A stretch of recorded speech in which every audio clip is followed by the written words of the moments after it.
The following story and photos are from GiantPandaKing's book, Gotham 1919 to 1939, by Russell S. Beatty, available from www.GiantPandaKing.com. Viewer discretion is advised.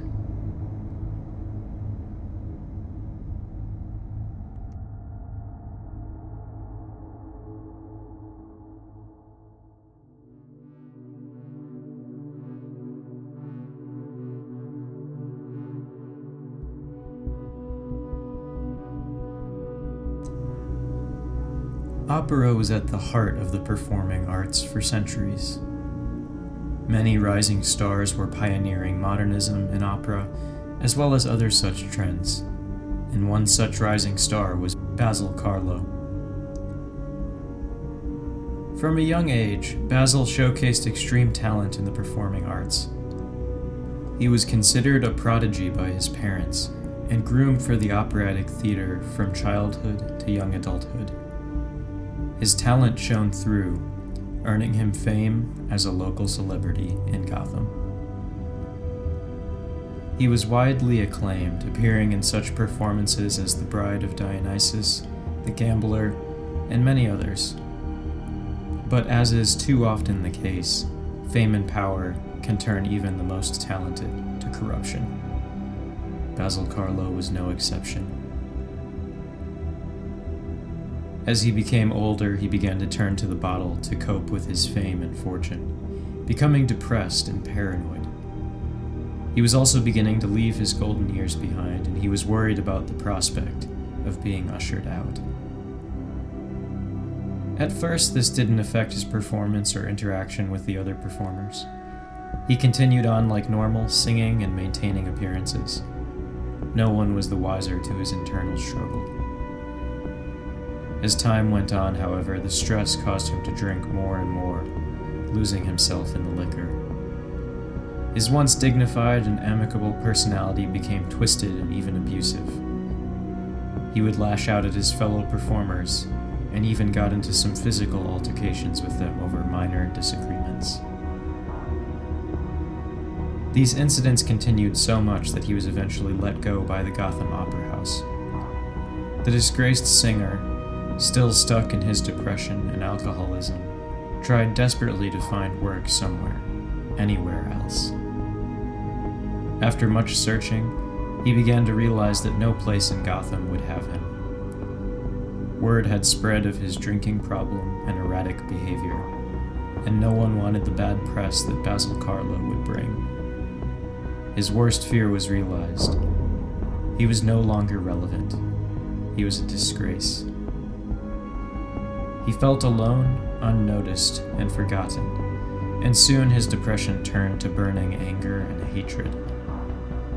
In an alcohol-fueled rage, he plotted to burn the Gotham Opera House to the ground, with most of his former colleagues still inside. Though he felt unnoticed, he was not.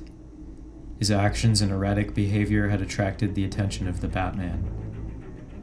Though Karlo was not the Batman's main focus, he kept tabs on him nonetheless. Basil set about to execute his plan, laying some of the accelerants he'd accumulated, but was intercepted by the Bat. The Batman stopped Karlo from injuring anyone, but in the scuffle, Basil was severely disfigured. He had spilled some of the accelerant on himself, then desperately tried to light what little he had prepared, but only managed to set himself ablaze. He was horrendously burned that night. Karlo went into a coma and was hospitalized for months. When he awoke, he was dazed, confused, and shocked at his horrible disfigurement. He escaped from the hospital, stumbling into the streets and hiding in Gotham's slums. It was here where he hatched a plan to get back at the Batman for causing his disfigurement. Attacking random civilians at night, he sought out the vigilante's attention. His horrendous appearance gave birth to the moniker Clayface, as his face seemed amorphous and shapeless due to his burns. Basil Karlo always hated the name, but he hated the Bat even more. He continued on this mugging and sometimes murder spree until he was apprehended by the Batman and Nightwing and remanded to GCPD custody. The Batman felt somewhat responsible for Karlo's condition and saw to it that he would be incarcerated in the special inmate wing of Blackgate, alongside Victor Fries and Kirk Langstrom. It was there that the Bat hoped he could be rehabilitated and possibly return to society someday. The police did not want to send him to Arkham, as they worried his physical appearance would be harmful to the mental state of the patients there. Blackgate did not have the desired effect. In fact, it had the opposite. Clayface's hatred continued to fester during his incarceration. He became the latest in the line of freakish and tragic villains to appear in Gotham City. Clayface died in Blackgate years later, well before the prison closed down. Some attribute his death to his physical condition, and others claim it as part of a conspiracy involving the heads of the Gotham Opera House.